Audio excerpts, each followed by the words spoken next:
isa pang ating puso Ikaw na lang. magkasundo, magsama habang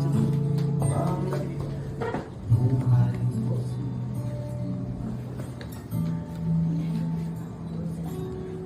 Pagsumpaan sa may kapal, walang iwanan, tag-init o taulan.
Kabukas.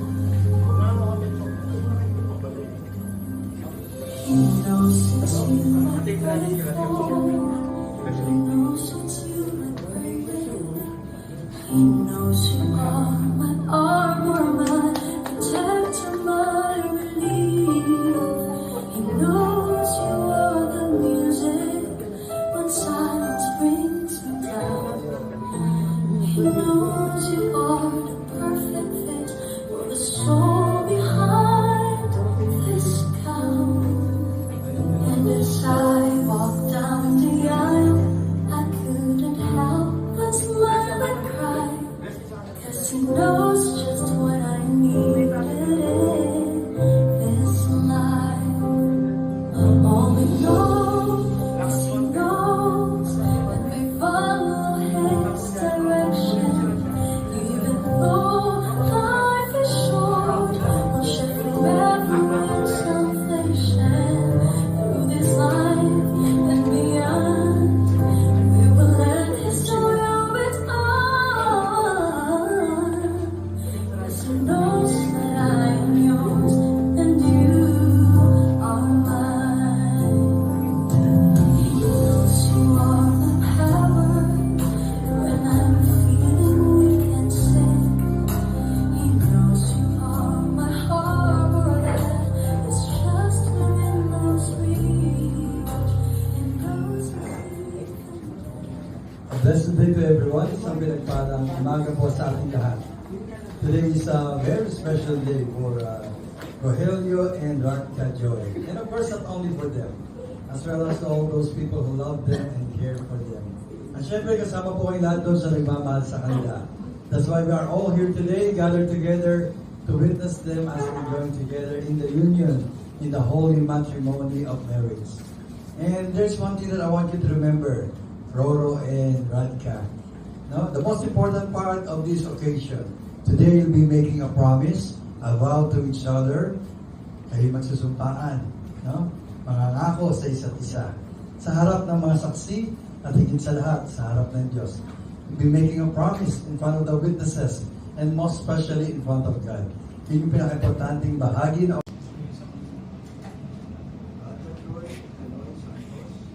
Rocky Joy Henoy Santos, isuot mo ang singsing na to bilang tanda ng aking walang hanggan pagmamahal sa iyo. Pinapangako ko sa harap ng mga saksi at sa harap ng Diyos, ikaw lamang ang aking pagkaiibig habang ako'y nabubuhay. Sa hirap at ginhawa, sa sakit at kalusugan, hanggang sa huling hininga ng aking buhay.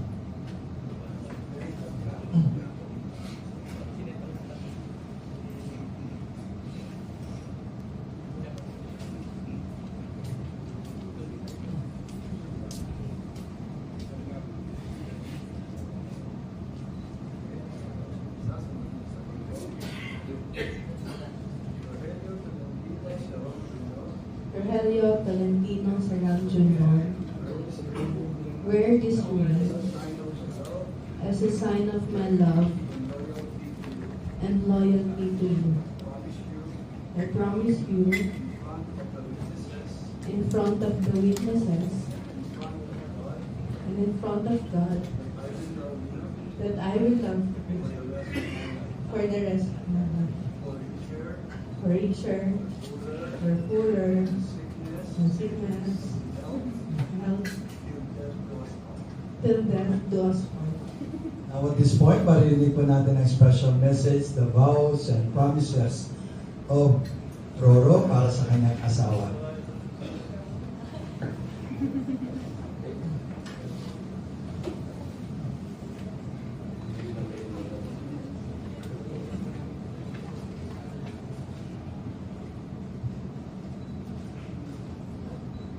So, magandang tanghali po sa atin. Sa totoo lang, hindi ko alam kung saan magsisimula, kung ano ang mga una kong mga salitang babanggitin. Kung paano tayo umabot sa puntong ito ng mga buhay natin. Pero siguro hayaan ko na lang ang puso kong magsabi kung paano nagsimula ang lahat. Sa mga hindi nakakaalam at sa mga may alam na, nagkakilala po kami ni Radka sa isang dating app. sa mga nagtatanong kung anong app po iyon, baka ito na po ang chance na makita nyo po o makatagpo po kayo ng isang tao balang araw ay makakasama nyo habang buhay. Ang app po na sinasabi ko ay Tinder po. Para po sa akin ay hindi po aksidente na ma-download ko po ang app na iyon at ikaw ay makilala ko. Binigay agad ng Panginoon ang taong makakasama ko habang buhay.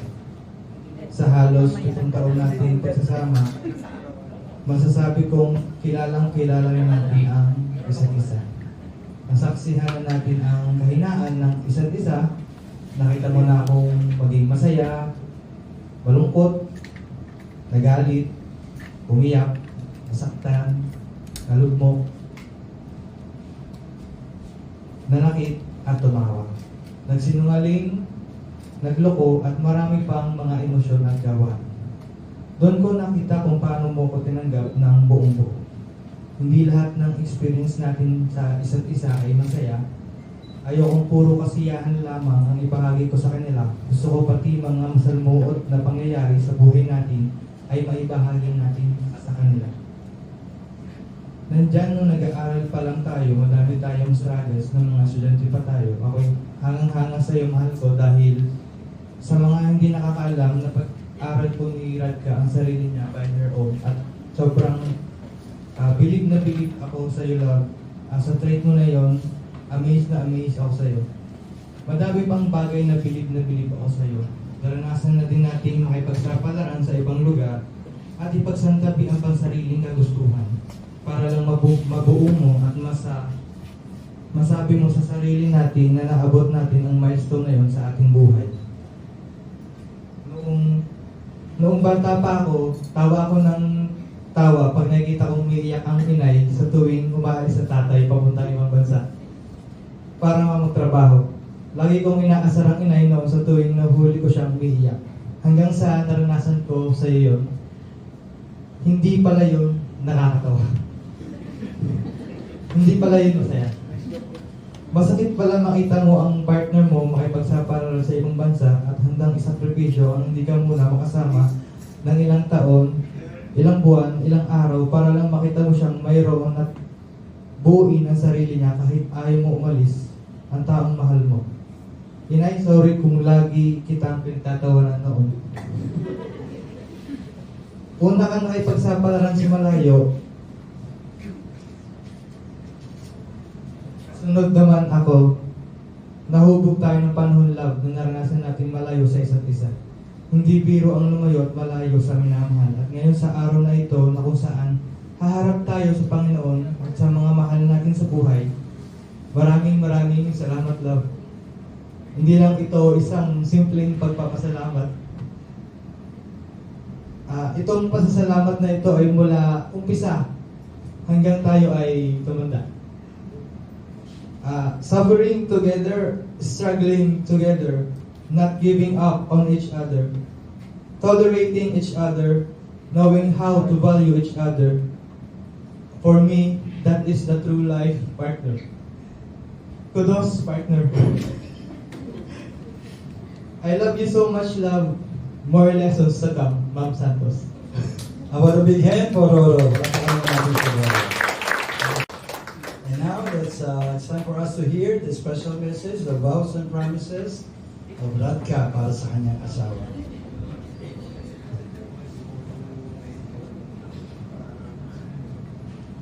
To my love, Dad, Daddy, mahal.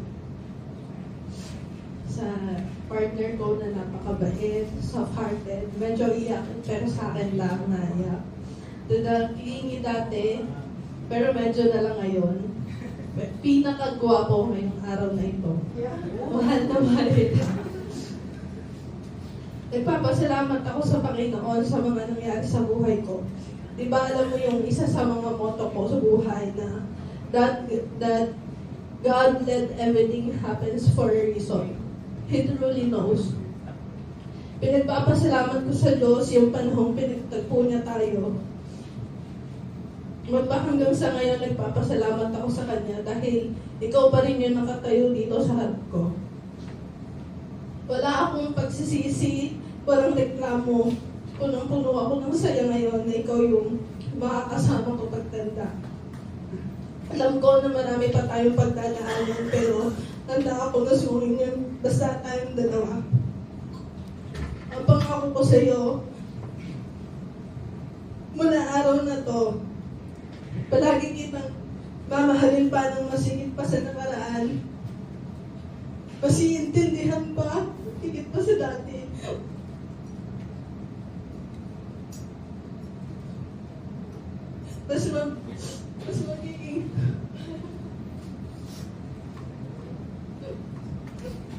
Mas magiging mabuting katuwang. Saka sisipagan ko pa kaysa no. Hindi ko mapapangako na palagi kitang mapapaglaba. Hindi ko din mapapangako na lagi kitang mapapagluto o mapapagisilbihan.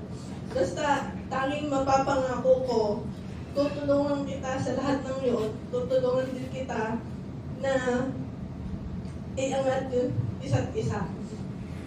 Magtutulungan din tayo pagdating sa trabaho, sa pag-build ng sarili, sa pagpapalaki ng mga magiging anak natin, sa lahat. Kasama mo ko sa lahat. Mahal kita hanggang pagtanda. Yun yung pangako ko. What a big hand for Radka. Isa sa pinaka-magandang messages ko, isa sa pinaka-magandang messages na rin ko sa dinami-dami ng kinasal ko. Palakpakan naman natin sila. So, now at this point, may we request the parents, yung mga magulang, maaari po ba tumayo at lumapit sa kanila, ang magulang ni Radka sa side niya, ang magulang ni Roro sa side naman niya. Ayan, ang mga magulang, we all know that they are the one who are giving unconditional love, di ba? Grabe magmahal ang mga magulang. Mula maliit yan, lumaki, hanggang sa magkaasawa, hanggang sa magkaapo, extended ang pagmamahal ng mga magulang. Ganyan sila. And I'm sure someday you will all know and how sabi ng Diyos, pasatuparin niyo lang ang mga pangakong binitawan niyo sa araw na to, sa harapan niya. Lahat daw ng panalangin niyo, maririnig niya sa kalangitan. So if you have prayers for your loved ones, for both of you, no? Just always fulfill the promise you have made today in front of God. At all your prayers will be heard by God. Remember that. Pangako niya yan. At tinutupad ng Diyos ang kanyang pangako. And now I'll be doing my pronouncement and I'm requesting everyone to please stand. Tayo po tayong lahat. Remember, kung sino ang pinag-isa ng Diyos, hindi na maaaring paghiwalin ng tao. You know, kahit na sinong tao, hindi na kayo maaaring paghiwalin. This is just a piece of paper, even without this, in the eyes of God. Mag-asawa na kayo habang kayo'y nabubuhay. At tandaan mo yan, ha? Okay? By the power and authority vested on me by the state and God, I now pronounce Rogelio Tolentino Seron Jr. and Radka Joy Penoy Santos as husband and wife. You are now called officially Mr. and Mrs. Rogelio and Radka Joy Seron. Congratulations para mga sila.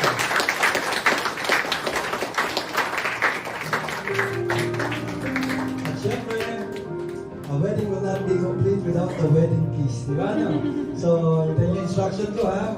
So, dapat hintay mo yung signal ko. Pag narinig mo sinabi mo, lumay na ako Mr. Bride. Saka mo na siya kiss. Ha? Okay? Harap kayo sa isa't isa. Hawak kamay.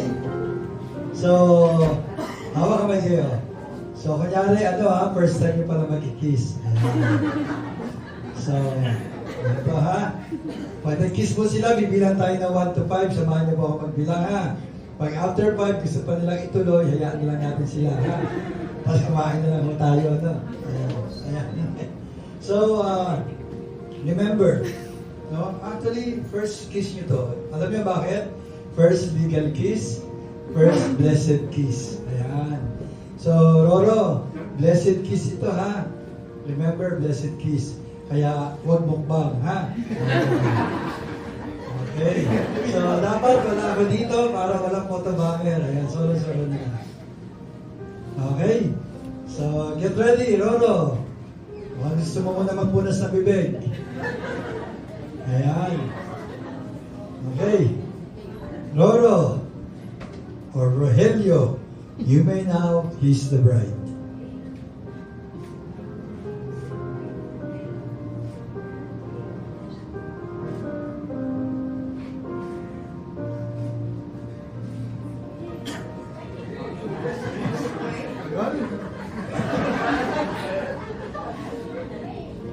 Let's count. 1, 2, 3, 4, 4, more. Congratulations! Mabuhay ang bagong kasal. God bless po sa ating lahat. God bless po.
Aurora Lam.